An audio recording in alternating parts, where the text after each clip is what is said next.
O Grande Conflito. Capítulo 23. O Santuário Celestial, centro de nossa esperança. A passagem que, mais que todas as outras, havia sido tanto a base como a coluna central da fé do Advento foi: até 2.300 tardes e manhãs, e o santuário será purificado. Daniel, capítulo 8, verso 14. Estas palavras haviam sido familiares a todos os crentes na próxima vinda do Senhor. Era esta profecia repetida pelos lábios de milhares como a senha de sua fé. Todos sentiam que dos acontecimentos nela preditos dependiam suas mais brilhantes expectativas e mais acariciadas esperanças. Ficara demonstrado que esses dias proféticos terminariam no outono de 1844.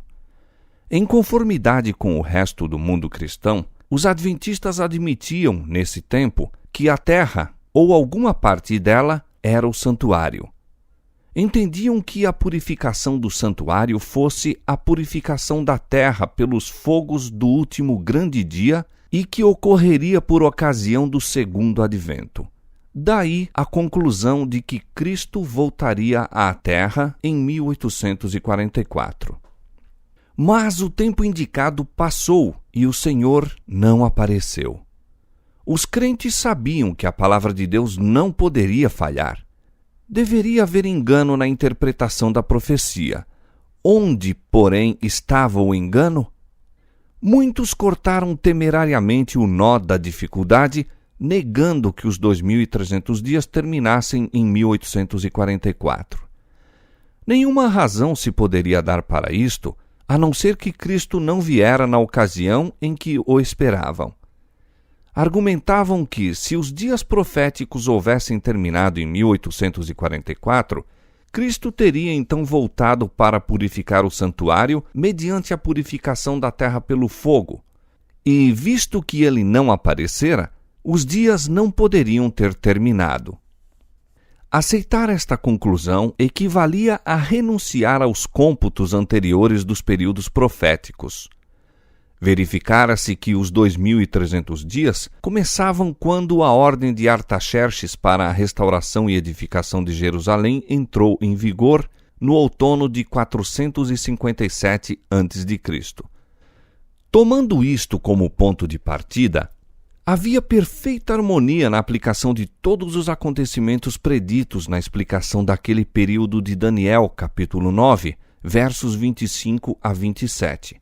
69 semanas, os primeiros 483 anos dos 2.300, deveriam estender-se até o Messias, o ungido. E o batismo e unção de Cristo pelo Espírito Santo, no ano 27 de nossa era, cumpriu exatamente esta especificação. No meio da 70ª semana, o Messias deveria ser tirado. 13,5 anos depois de seu batismo, na primavera do ano 31, Cristo foi crucificado. As 70 semanas, ou 490 anos, deveriam pertencer especialmente aos judeus. Ao expirar este período, a nação selou sua rejeição de Cristo pela perseguição de seus discípulos, e no ano 34 os apóstolos voltaram-se para os gentios. Havendo terminado os primeiros 490 anos dos 2.300, restavam ainda 1.810 anos. Contando-se desde o ano 34 de nossa era, 1.810 anos se estendem até 1844. Então, disse o anjo, o santuário será purificado. Todas as especificações precedentes da profecia se cumpriram inquestionavelmente no tempo designado. Nesse cálculo, tudo era claro e harmonioso, exceção feita de não se ter visto em 1844 nenhum acontecimento que correspondesse à purificação do santuário. Negar que os dias terminaram naquele tempo equivalia a envolver em confusão todo o assunto e renunciar a posições que tinham sido estabelecidas por insofismáveis cumprimentos de profecia.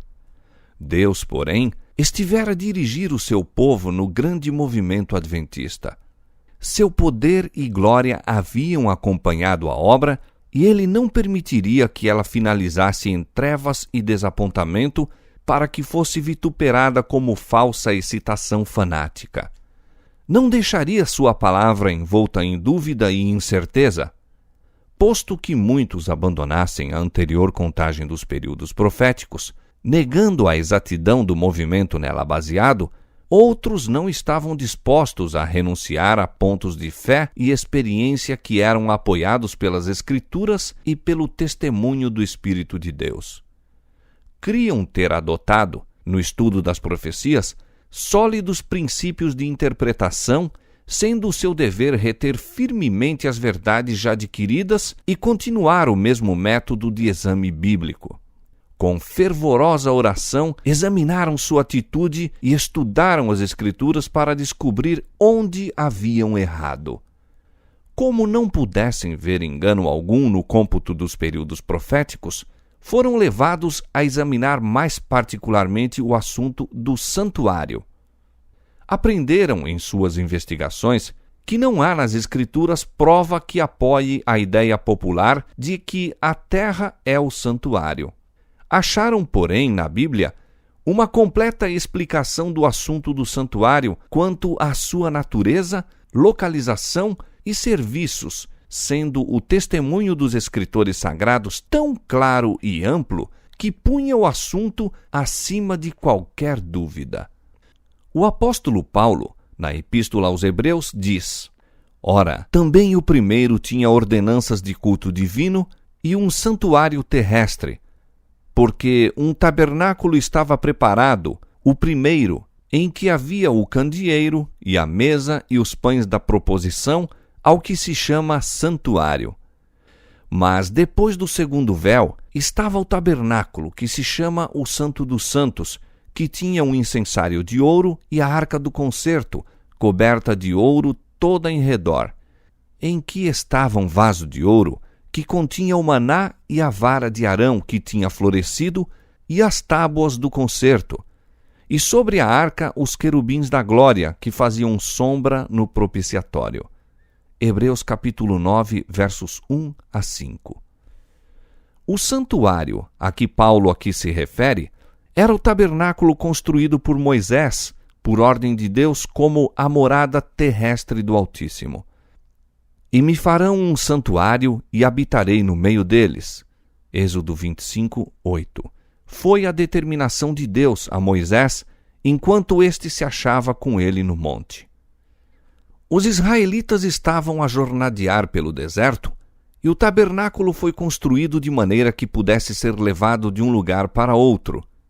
Não obstante, sua estrutura era de grande magnificência.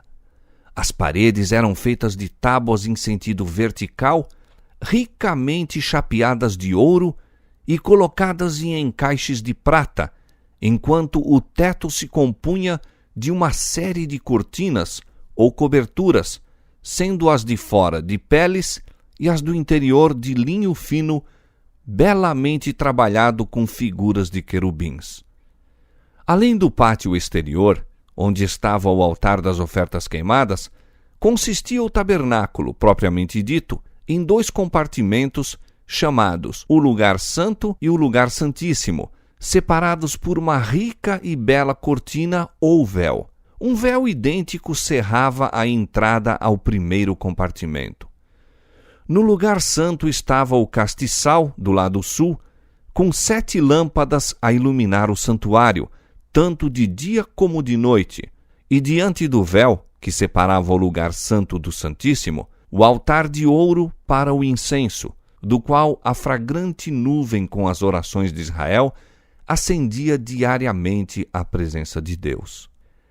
No lugar santíssimo achava-se a arca, receptáculo de preciosa madeira, coberta de ouro e depositária das 2 tábuas de pedra sobre as quais Deus inscrevera a lei dos 10 mandamentos.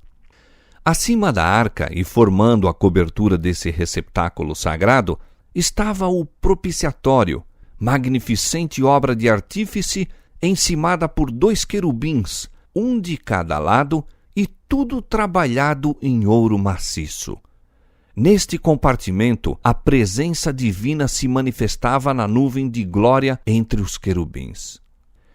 Depois da localização dos hebreus em Canaã, o tabernáculo foi substituído pelo Templo de Salomão, que, conquanto fosse uma estrutura permanente e de maior escala, observava as mesmas proporções e era guarnecido de modo semelhante. Sob esta forma existiu o santuário até a sua destruição pelos romanos no ano 70 de nossa era, exceção feita no tempo em que jazeu em ruínas durante a época de Daniel. Este é o único santuário que já existiu na terra de que a Bíblia nos dá alguma informação. Declarou Paulo ser ele o santuário do primeiro concerto. Mas não tem santuário o novo concerto? Volvendo novamente ao livro de Hebreus, os inquiridores da verdade acharam subentendida nas palavras de Paulo já citadas a existência de um segundo santuário ou santuário do novo concerto. Ora, também o primeiro tinha ordenanças de culto divino e um santuário terrestre. E o uso da palavra também exige que Paulo haja anteriormente feito menção deste santuário. Voltando-se ao princípio do capítulo precedente, lê-se: Ora, a suma do que temos dito é que temos um sumo sacerdote tal, que está assentado nos céus à destra do trono da majestade, ministro do santuário e do verdadeiro tabernáculo, o qual o Senhor fundou e não o homem. Hebreus capítulo 8, versos 1 e 2. Aqui se revela o santuário do novo concerto. O santuário do primeiro concerto foi fundado pelo homem, construído por Moisés. Este último foi fundado pelo Senhor e não pelo homem. Naquele santuário, os sacerdotes terrestres efetuavam o seu culto. Neste, Cristo, nosso sumo sacerdote, ministra à destra de Deus. Um santuário estava na terra, o outro no céu. Demais, o tabernáculo construído por Moisés foi feito segundo um modelo. O Senhor lhe ordenou: conforme a tudo o que eu te mostrar para modelo do tabernáculo e para modelo de todos os seus vasos, assim mesmo o fareis. E novamente foi dada a ordem: atenta, pois, que o faças conforme ao seu modelo, que te foi mostrado no monte. Êxodo capítulo 25, versos 9 e 40. E Paulo diz que o primeiro tabernáculo era uma alegoria para o tempo presente em que se ofereciam dons e sacrifícios, que seus lugares santos eram figuras das coisas que estão nos céus, que os sacerdotes que ofereciam dons segundo a lei serviam de exemplar e sombra das coisas celestiais, e que Cristo não entrou num santuário feito por mãos, figura do verdadeiro, porém no mesmo céu, para agora comparecer por nós perante a face de Deus. Hebreus capítulo 9, verso 9 e 23, capítulo 8, verso 5 e capítulo 9, verso 24. O santuário do céu, no qual Jesus ministra em nosso favor, é o grande original de que o santuário construído por Moisés foi uma cópia. Deus pôs seu espírito sobre os construtores do santuário terrestre. A habilidade artística patenteada no trabalho era uma manifestação da sabedoria divina. As paredes tinham a aparência de ouro maciço, refletindo em todas as direções a luz das 7 lâmpadas do castiçal de ouro. A mesa dos pães da proposição e o altar do incenso fulguravam como ouro polido. A magnífica cortina que formava o teto, bordada de figuras de anjos, nas cores azul, púrpura e escarlata, aumentava a beleza do cenário. E além do segundo véu, estava o sagrado Shekinah, a visível manifestação da glória de Deus, ante a qual ninguém, a não ser o sumo sacerdote, poderia entrar e viver. O esplendor sem par do tabernáculo terrestre refletia à vista humana as glórias do templo celestial em que Cristo, nosso precursor, ministra por nós perante o trono de Deus. A morada do Rei dos Reis, em que milhares de milhares o servem e milhões de milhões estão em pé diante dele, sim, aquele templo, repleto da glória do trono eterno, onde serafins, seus resplandecentes guardas, velam a face em adoração. Não poderia encontrar na estrutura mais magnificente que hajam erigido as mãos humanas, senão pálido reflexo de sua imensidade e glória. Contudo, importantes verdades relativas ao santuário celestial e à grande obra ali levada a efeito pela redenção do homem eram ensinadas pelo santuário terrestre e seu culto. Os lugares santos do santuário celeste são representados pelos 2 compartimentos do santuário terrestre. Sendo em visão concedido ao apóstolo João vislumbrar o templo de Deus nos céus, contemplou ele ali 7 lâmpadas de fogo que diante do trono ardiam. Apocalipse capítulo 4, verso 5. Vi um anjo tendo um incensário de ouro, e foi-lhe dado muito incenso para o pôr com as orações de todos os santos sobre o altar de ouro que está diante do trono. Apocalipse 8, 3. Foi permitido ao profeta contemplar o primeiro compartimento do santuário celestial. E viu ele ali as 7 lâmpadas de fogo e o altar de ouro, representados pelo castiçal de ouro e altar de incenso do santuário terrestre. De novo abriu-se no céu o templo de Deus, e ele olhou para dentro do véu interior ao lugar santíssimo. Ali viu a arca do seu concerto, representada pelo receptáculo sagrado construído por Moisés para guardar a lei de Deus. Assim, os que estavam a estudar o assunto encontraram prova indiscutível da existência de um santuário no céu. Moisés fez o santuário terrestre segundo o modelo que lhe foi mostrado. Paulo ensina que aquele modelo era o verdadeiro santuário que está no céu, e João dá testemunho de que o viu no céu. No templo celestial, morada de Deus, acha-se o seu trono estabelecido em justiça e juízo. No lugar santíssimo está a sua lei, a grande regra da justiça pela qual a humanidade toda é provada. A arca que encerra as tábuas da lei se encontra coberta pelo propiciatório, diante do qual Cristo, pelo seu sangue, pleiteia em prol do pecador. Assim se representa a união da justiça com a misericórdia no plano da redenção humana. Somente a sabedoria infinita poderia conceber esta união e o poder infinito realizá-la. É uma união que enche o céu todo de admiração e adoração. Os querubins do santuário terrestre, olhando reverentemente para o propiciatório, representam o interesse com que a hoste celestial contempla a obra da redenção. Este é o mistério da misericórdia a que os anjos desejam atentar. Que Deus pode ser justo, ao mesmo tempo em que justifica o pecador arrependido e renova suas relações com a raça decaída. Que Cristo pode humilhar-se para erguer inumeráveis multidões do abismo da ruína e vesti-las com as vestes imaculadas de sua própria justiça, a fim de se unirem aos anjos que jamais caíram e habitarem para sempre na presença de Deus.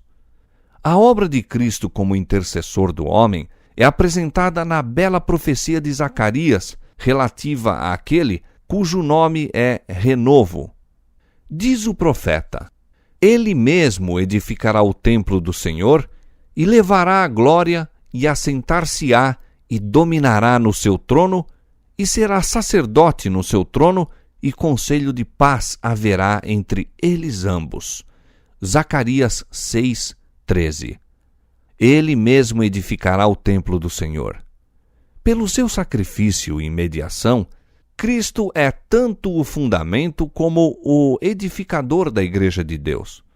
O apóstolo Paulo indica-o como a principal pedra de esquina, no qual todo o edifício bem ajustado cresce para templo santo do Senhor, no qual também vós, diz ele, juntamente sois edificados para a morada de Deus em Espírito. Efésios capítulo 2, versos 20 a 22. Ele levará a glória. A Cristo pertence a glória da redenção da raça decaída. Através das eras eternas, o cântico dos resgatados será: a aquele que nos ama e em seu sangue nos lavou dos nossos pecados. A ele glória e poder para todo o sempre. Apocalipse capítulo 1, versos 5 e 6. E assentar-se-á e dominará no seu trono, e será sacerdote no seu trono. Agora não está no trono de sua glória. O reino de glória ainda não foi inaugurado. Só depois que termine a sua obra como mediador, lhe dará Deus o trono de Davi, seu pai, reino que não terá fim. Lucas capítulo 1, versos 32 e 33. Como sacerdote, Cristo está agora assentado com o Pai em seu trono. Apocalipse capítulo 3, verso 21. No trono, com o ser eterno e existente por si mesmo, é ele o que tomou sobre si as nossas enfermidades e as nossas dores levou sobre si, que em tudo foi tentado, mas sem pecado, para que possa socorrer aos que são tentados. Se alguém pecar, temos um advogado para com o Pai. Isaías capítulo 53, verso 4, Hebreus capítulo 4, verso 15, capítulo 2, verso 18 e 1 João capítulo 2, verso 1. Sua intercessão é a de um corpo ferido e quebrantado, de uma vida imaculada.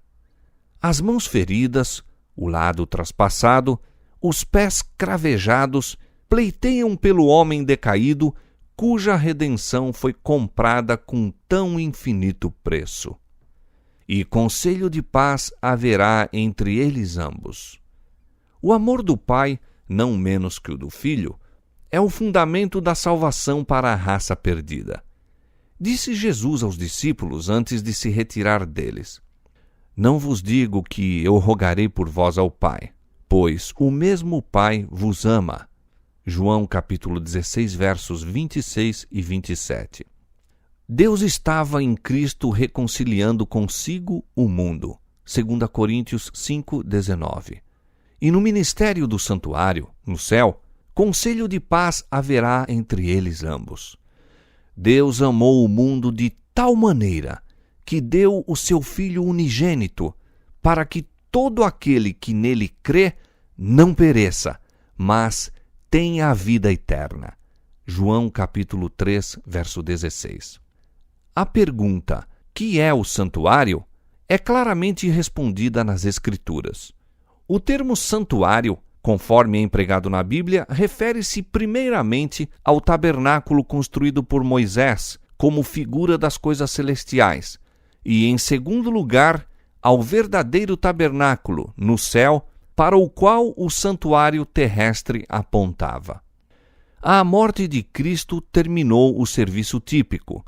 O verdadeiro tabernáculo, no céu, é o santuário do novo concerto.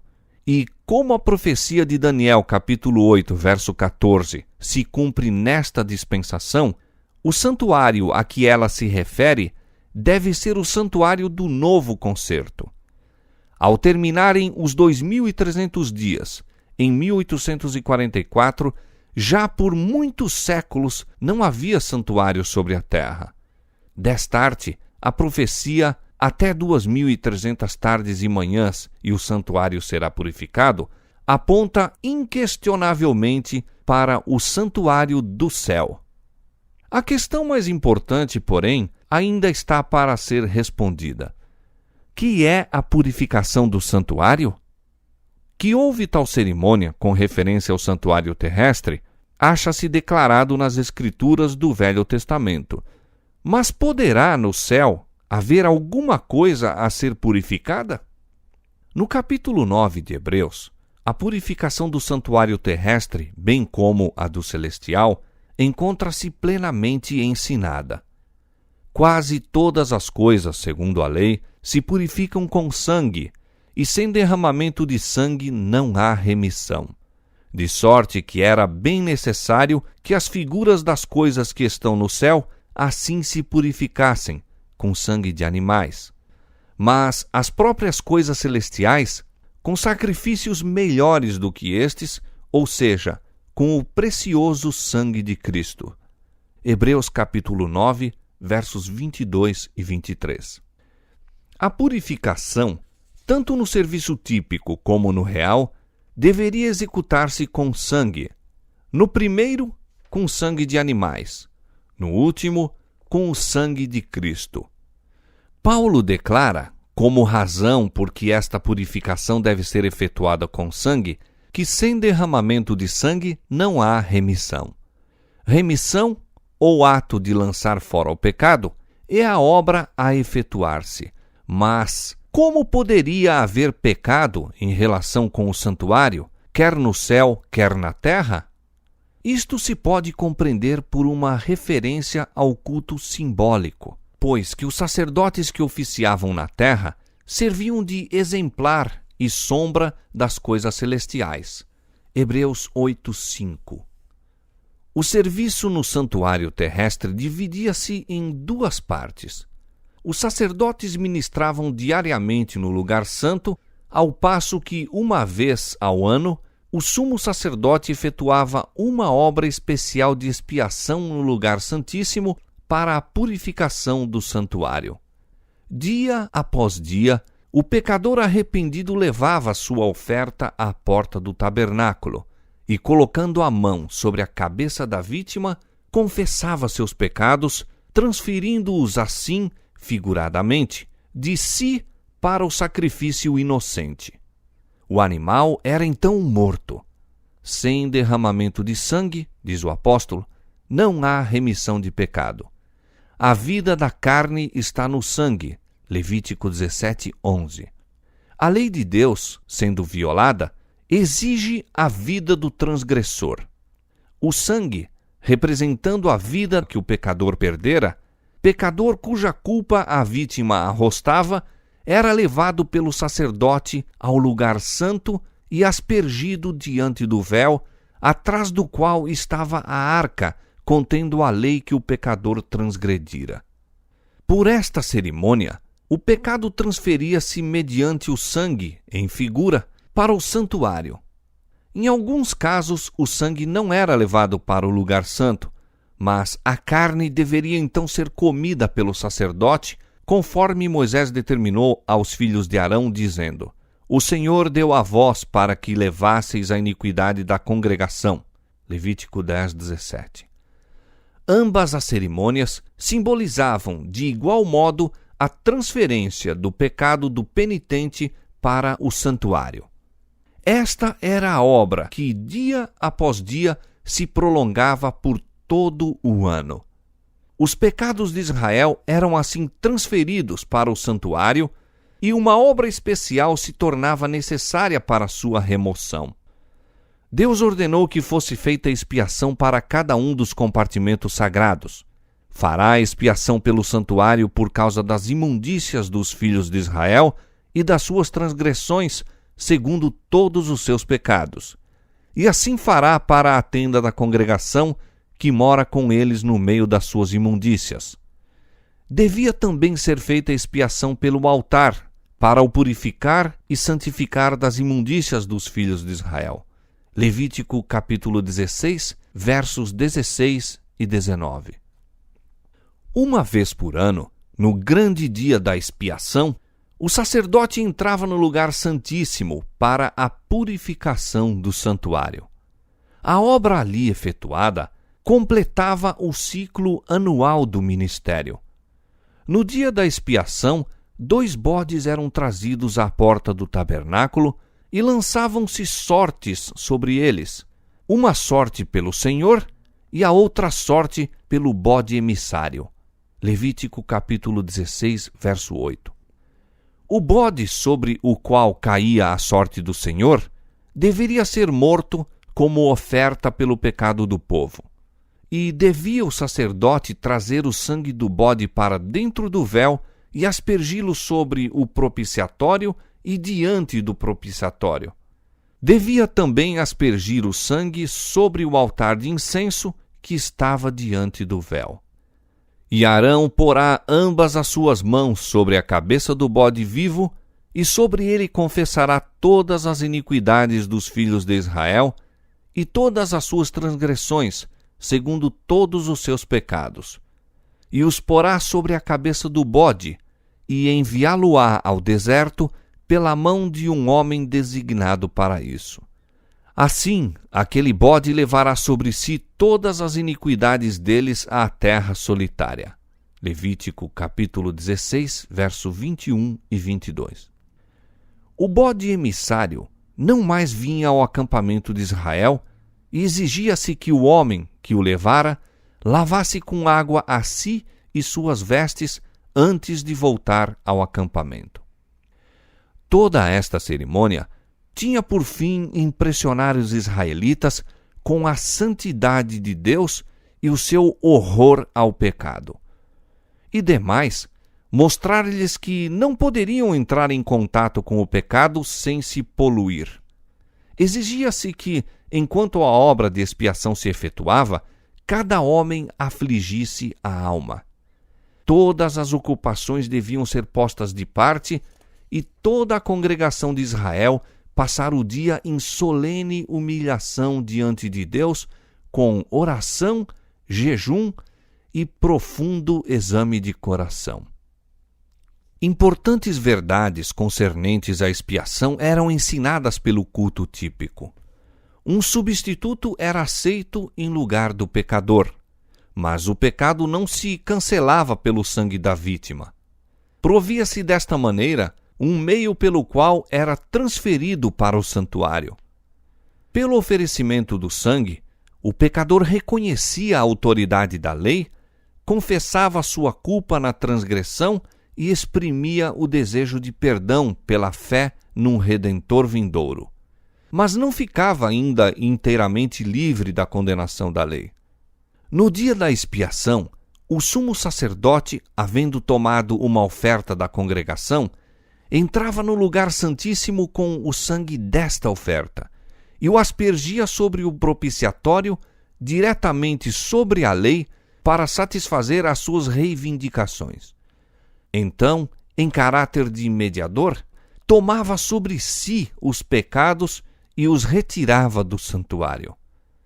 Colocando as mãos sobre a cabeça do bode emissário, confessava todos esses pecados, transferindo-os, assim, figuradamente, de si para o bode.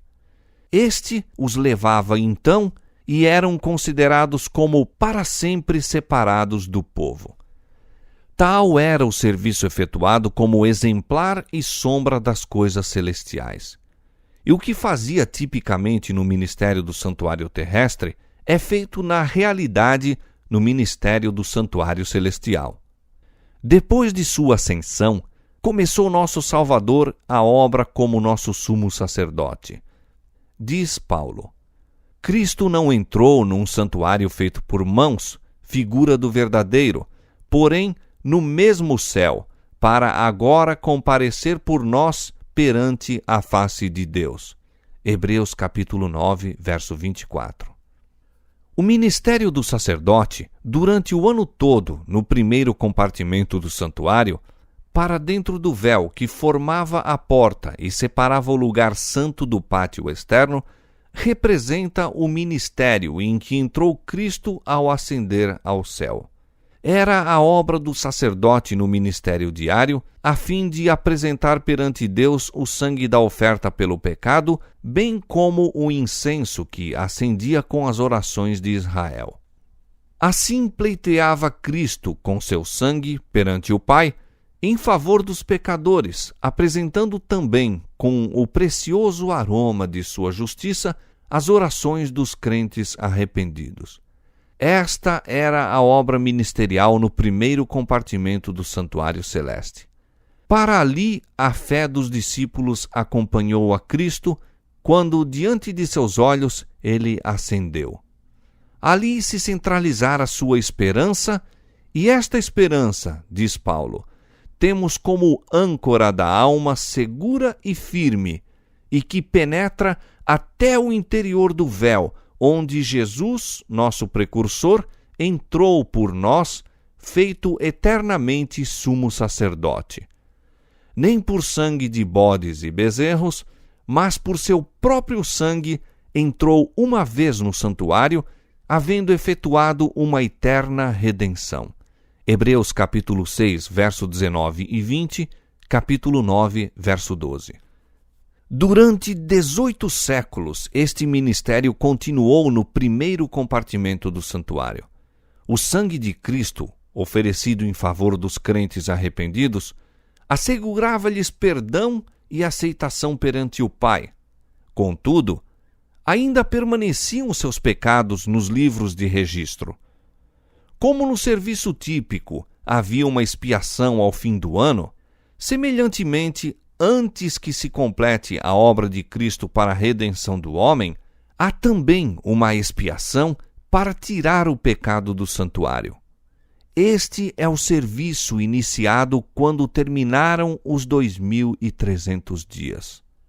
Naquela ocasião, conforme fora predito pelo profeta Daniel, nosso sumo sacerdote entrou no lugar santíssimo para efetuar a última parte de sua solene obra, purificar o santuário. Como antigamente eram os pecados do povo colocados pela fé sobre a oferta do pecado, e mediante o sangue desta transferido simbolicamente para o santuário terrestre, assim, em o novo concerto, os pecados dos que se arrependem são, pela fé, colocados sobre Cristo e transferidos, de fato, para o santuário celeste. E como a purificação típica do santuário terrestre se efetuava mediante a remoção dos pecados pelos quais se poluíra, igualmente, a purificação real do santuário celeste deve efetuar-se pela remoção ou apagamento dos pecados que ali estão registrados. Mas, antes que isso se possa cumprir, deve haver um exame dos livros de registro para determinar quem, pelo arrependimento dos pecados e fé em Cristo, tem direito aos benefícios de sua expiação. A purificação do santuário, portanto, envolve uma investigação, um julgamento. Isto deve efetuar-se antes da vinda de Cristo para resgatar seu povo, pois que, quando vier, sua recompensa estará com ele para dar a cada um segundo as suas obras. Apocalipse capítulo 22, verso 12. Desta arte, os que seguiram a luz da palavra profética viram que, em vez de vir Cristo à Terra, ao terminarem em 1844 os 2300 dias, ele entrou então no lugar santíssimo do santuário celeste a fim de levar a efeito a obra final da expiação preparatória à sua vinda. Verificou-se também que, ao passo que a oferta pelo pecado apontava para Cristo como um sacrifício, e o sumo sacerdote representava a Cristo como um mediador, o bode emissário tipificava Satanás, autor do pecado, sobre quem os pecados dos verdadeiros penitentes serão finalmente colocados. Quando o sumo sacerdote, por virtude do sangue da oferta pela transgressão, removia do santuário os pecados, colocava-os sobre o bode emissário. Quando Cristo, pelo mérito de seu próprio sangue, remover do santuário celestial os pecados de seu povo, ao encerrar-se o seu ministério, ele os colocará sobre Satanás, que na execução do juízo deverá arrostar a pena final. O bode emissário era enviado para uma terra não habitada, para nunca mais voltar à congregação de Israel. Assim, será Satanás para sempre banido da presença de Deus e de seu povo, e eliminado da existência na destruição final do pecado e dos pecadores.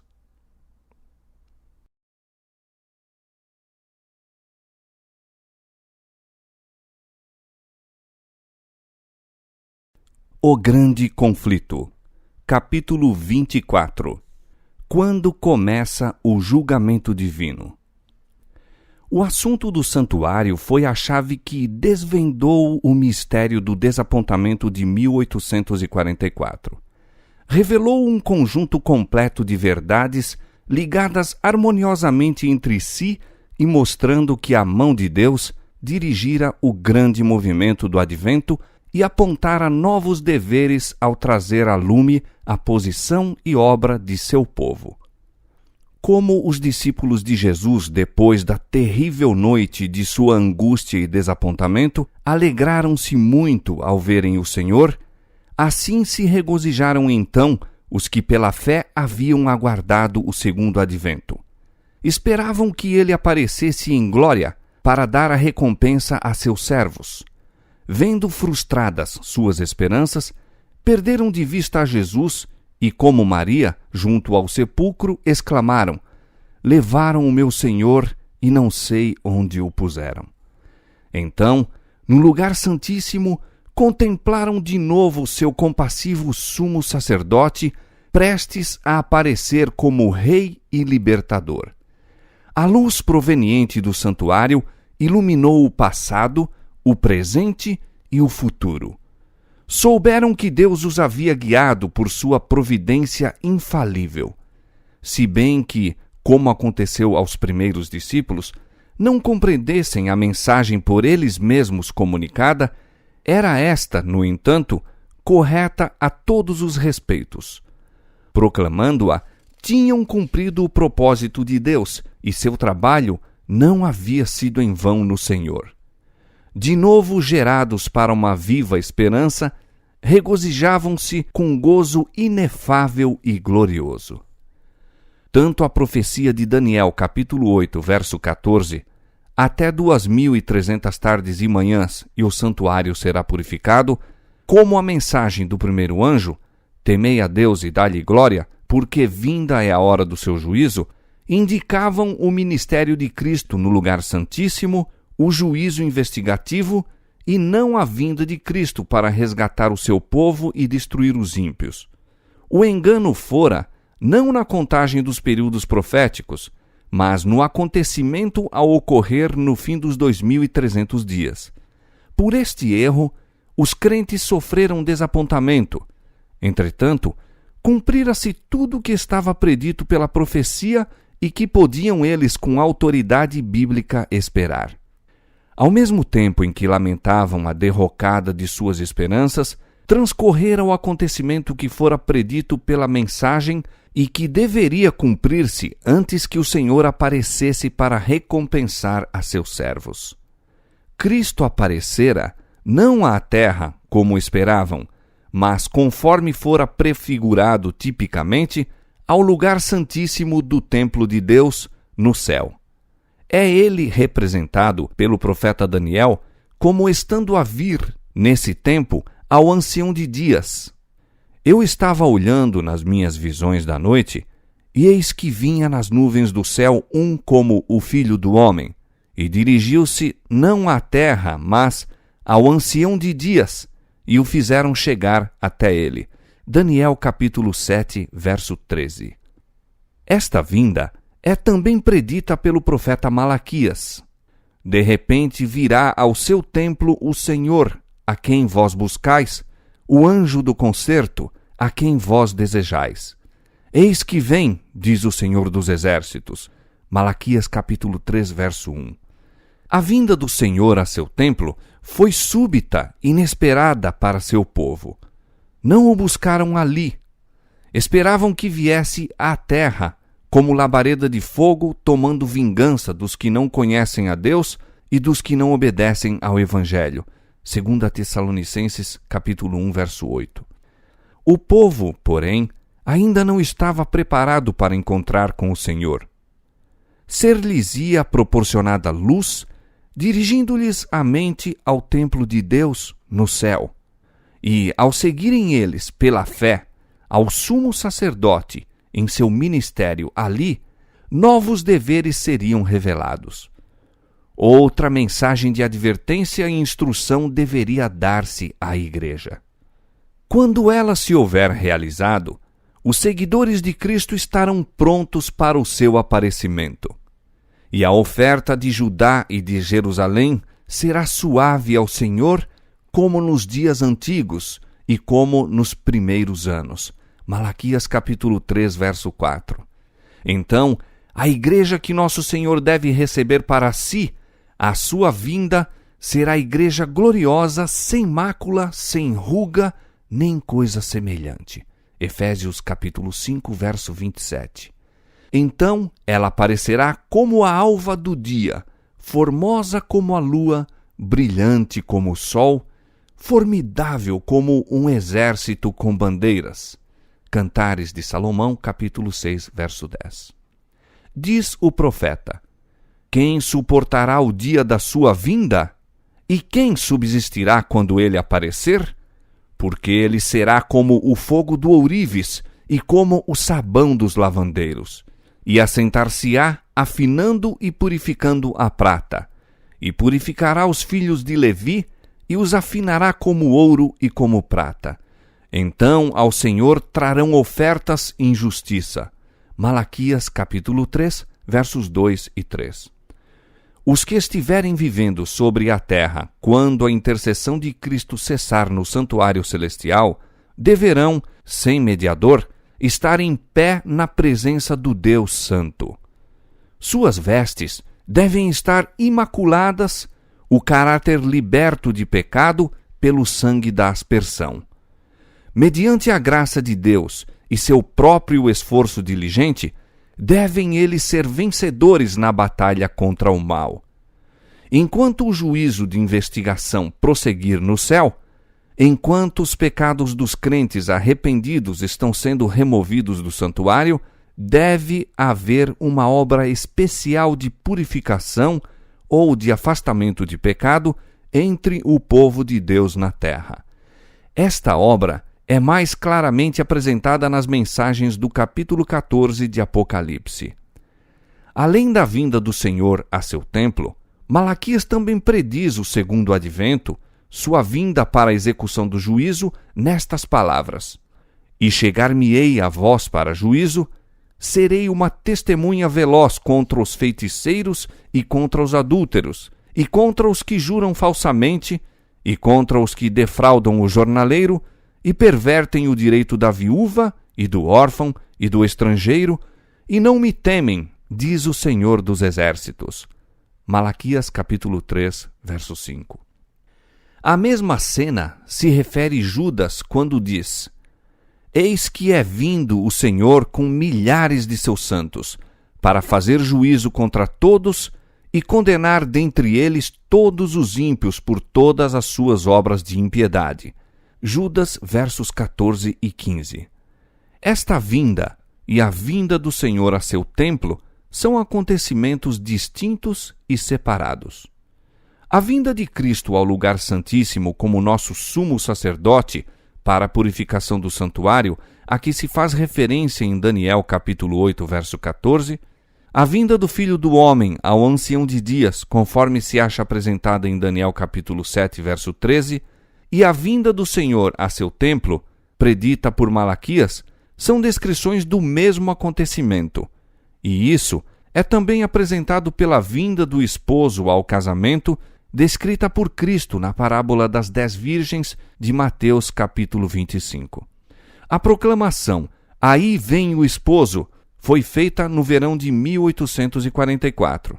Desenvolveram-se então as duas classes representadas pelas virgens prudentes e as loucas. Uma classe que aguardava com alegria o aparecimento do Senhor e que se estivera diligentemente preparando para o encontrar. Outra classe que, influenciada pelo medo e agindo por um impulso de momento, se satisfizera com a teoria da verdade, mas estava destituída da graça de Deus. Na parábola, quando o esposo veio, as que estavam preparadas entraram com ele para as bodas. A vinda do esposo, aqui referida, ocorre antes das bodas. O casamento representa a recepção do reino por parte de Cristo. A Santa Cidade, a Nova Jerusalém, que é a capital e representa o reino, é chamada a esposa, a mulher do Cordeiro. Disse o anjo a João: Vem, mostrar-te-ei a esposa, a mulher do Cordeiro. E levou-me o anjo em espírito, diz o profeta, e mostrou-me a grande cidade, a Santa Jerusalém, que de Deus descia do céu. Apocalipse capítulo 21, versos 9 e 10. Claramente, pois, a esposa representa a Santa Cidade, e as virgens que saem ao encontro do esposo são símbolo da Igreja. No Apocalipse é dito que o povo de Deus são os convidados à ceia das bodas. Apocalipse 19:9.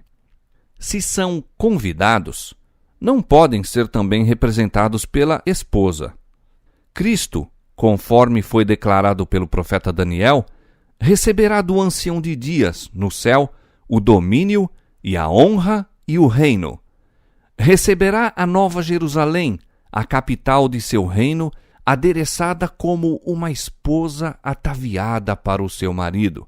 Daniel 7,14, Apocalipse 21:2. Tendo recebido o reino, ele virá em glória como Rei dos Reis e Senhor dos Senhores, para a redenção de seu povo, que deve assentar-se com Abraão, Isaque e Jacó à sua mesa em seu reino, a fim de participar da ceia das bodas do Cordeiro. Mateus 8:11 e Lucas 22:30.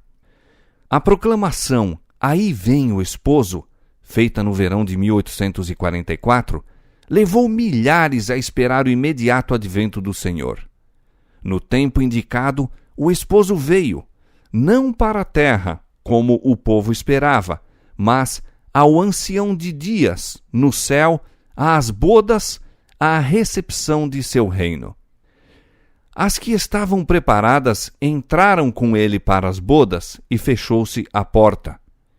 Elas não deveriam estar presentes em pessoa nas bodas, pois que estas ocorrem no céu, ao passo que elas estão na terra.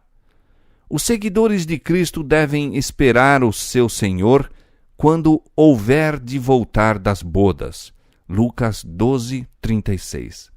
Mas devem compreender o trabalho de Cristo e segui-lo pela fé ao ir ele perante Deus. É neste sentido que se diz irem eles às bodas. Na parábola, as que tinham óleo em seus vasos com as lâmpadas foram as que entraram para as bodas.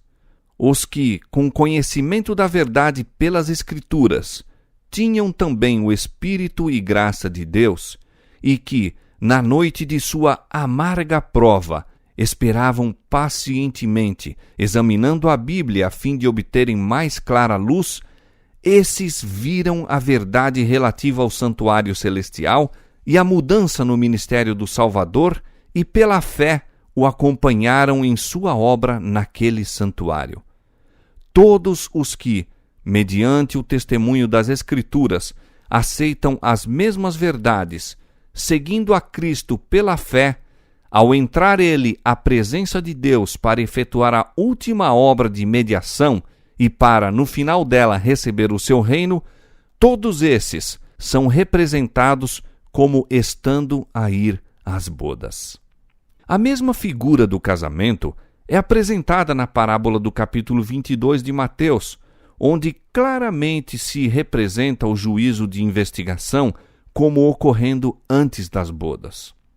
Previamente às bodas, vem o rei para ver os convidados a fim de verificar se todos têm trajes nupciais, vestes imaculadas do caráter lavado e embranquecido no sangue do Cordeiro. Mateus 22:11 e Apocalipse 7:14. O que é encontrado em falta é lançado fora, mas todos os que, sendo examinados, se verificar terem vestes nupciais, são aceitos por Deus e considerados dignos de participar de seu reino e assentar-se em seu trono. Esta obra de exame do caráter, para determinar quem está preparado para o reino de Deus, é a do juízo de investigação, obra final do santuário do céu. Quando a obra de investigação se encerrar, examinados e decididos os casos dos que em todos os séculos professaram ser seguidores de Cristo, então, e somente então, se encerrará o tempo da graça, fechando-se a porta para a misericórdia. Assim, esta breve sentença: as que estavam preparadas entraram com ele para as bodas e fechou-se a porta, nos conduz, através do ministério final do Salvador, ao tempo em que se completará a grande obra para a salvação do homem. No cerimonial do santuário terrestre, que, conforme vimos, é uma figura do serviço no santuário celestial, quando o sumo sacerdote, no dia da expiação, entrava no lugar santíssimo, cessava o ministério no primeiro compartimento. Deus ordenara: e nenhum homem estará na tenda da congregação quando ele entrar a fazer propiciação no santuário, até que ele saia. Levítico capítulo 16, verso 17. Assim, quando Cristo entrou no lugar santíssimo para efetuar a obra final da expiação, terminou seu ministério no primeiro compartimento. Mas, quando o ministério no primeiro compartimento terminou, iniciou-se o do segundo compartimento. Quando, no cerimonial típico, o sumo sacerdote deixava o lugar santo no dia da expiação, entrava perante Deus para apresentar o sangue da oferta pelo pecado em favor de todos os israelitas que verdadeiramente se arrependiam de suas transgressões. Assim, Cristo apenas completara uma parte de sua obra como nosso intercessor para iniciar outra, e ainda pleiteia com seu sangue perante o Pai em favor dos pecadores. Este assunto não foi entendido pelos adventistas em 1844. Depois de passado o tempo em que era esperado nosso Salvador, acreditavam eles ainda estar próxima sua vinda. Mantinham a opinião de haverem chegado a uma crise importante e de que cessara a obra de Cristo como intercessor do homem perante Deus. Parecia-lhes ser ensinado na Escritura Sagrada que o tempo de graça do homem terminaria um pouco antes da própria vinda do Senhor nas nuvens do céu. Isto parecia evidenciar-se das passagens que indicavam o tempo em que os homens hão de procurar, bater e clamar à porta da graça, mas esta não se abrirá. E surgiu entre eles a questão de saber se a data em que haviam aguardado a vinda de Cristo não marcaria porventura o começo deste período que deveria preceder imediatamente a sua vinda. Tendo dado a advertência da proximidade do juízo, sentiam que sua obra em favor do mundo se achava feita, e não mais sentiam o dever de trabalhar pela salvação dos pecadores, enquanto o escárnio ousado e blasfemo dos ímpios lhes parecia outra evidência de que o Espírito de Deus se retirara dos que rejeitavam a misericórdia divina.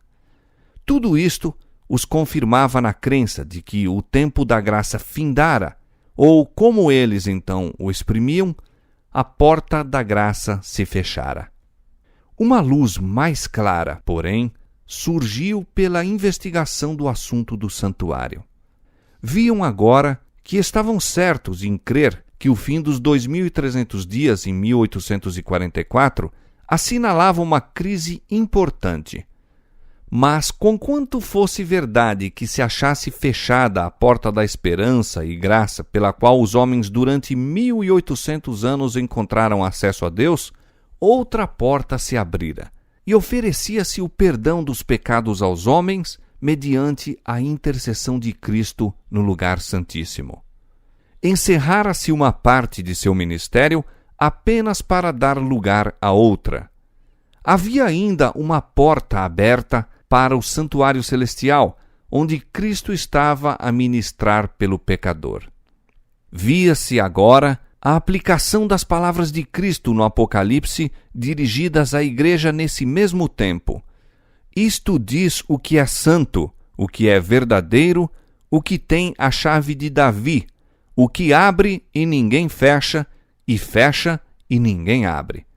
Eu sei as tuas obras, e eis que diante de ti pus uma porta aberta, e ninguém a pode fechar. Apocalipse capítulo 3, versos 7 e 8.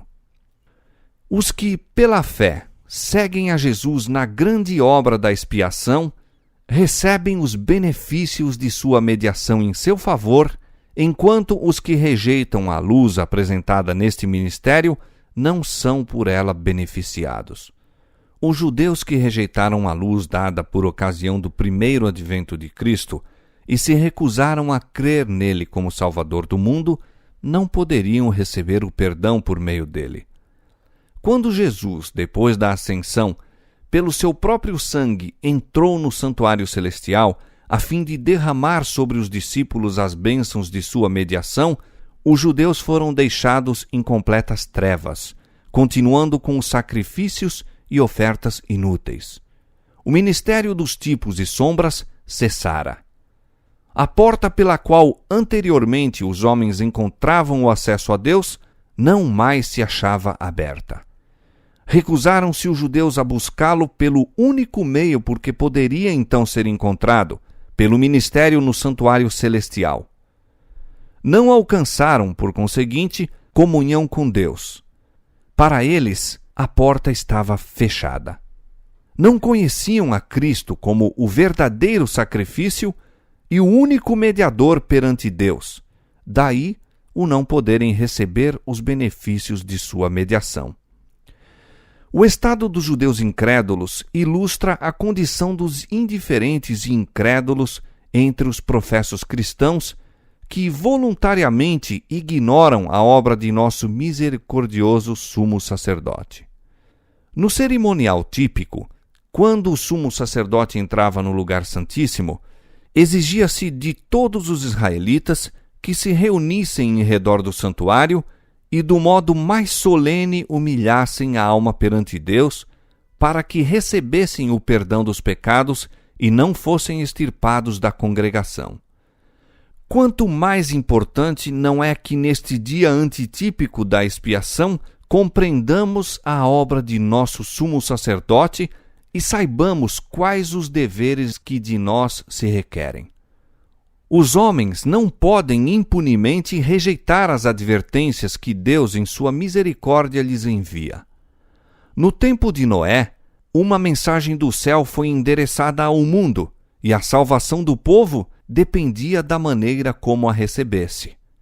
Rejeitada a advertência, o Espírito de Deus foi retirado da raça pecadora e pereceram nas águas do dilúvio. Nos dias de Abraão, a misericórdia cessou de contender com os culposos habitantes de Sodoma, e todos, com exceção de Ló, a esposa e 2 filhas, foram consumidos pelo fogo enviado do céu. Assim foi nos dias de Cristo. O Filho de Deus declarara aos judeus incrédulos daquela geração: vossa casa vai ficar-vos deserta. Mateus 23, 38. Olhando através dos tempos para os últimos dias, o mesmo poder infinito declara a respeito dos que não receberam o amor da verdade para se salvarem. Por isso, Deus lhes enviará a operação do erro para que creiam a mentira, para que sejam julgados todos os que não creram a verdade, antes tiveram prazer na iniquidade. 2 Tessalonicenses capítulo 2, versos 10 a 12. Sendo rejeitados os ensinos de sua palavra, Deus retira o seu espírito e os deixa entregues aos enganos que amam. Cristo, porém, intercede ainda em favor do homem e luz será concedida aos que a buscam. Posto que isso não fosse, a princípio, compreendido pelos adventistas, tornou-se mais tarde claro ao começarem a desvendar-se-lhes as passagens que definem a sua verdadeira posição. O transcurso do tempo em 1844 foi seguido de um período de grande prova para os que ainda mantinham a fé do advento. Seu único alívio, no que dizia respeito a determinar sua verdadeira posição, era a luz que lhes dirigia o Espírito ao santuário celestial. Alguns renunciaram à fé na contagem anterior dos períodos proféticos e atribuíram a forças humanas ou satânicas a poderosa influência do Espírito Santo que acompanhara o movimento adventista. Outra classe sustentava firmemente que o Senhor os guiara na experiência por que passaram, e, como esperassem, vigiassem e orassem, a fim de conhecer a vontade de Deus, viram que seu grande sumo sacerdote começara a desempenhar outra parte do ministério e, seguindo-o pela fé, foram levados a ver também a obra final da Igreja. Obtiveram mais clara compreensão das mensagens do primeiro e segundo anjos e ficaram habilitados a receber e dar ao mundo a solene advertência do terceiro anjo de Apocalipse, capítulo 14.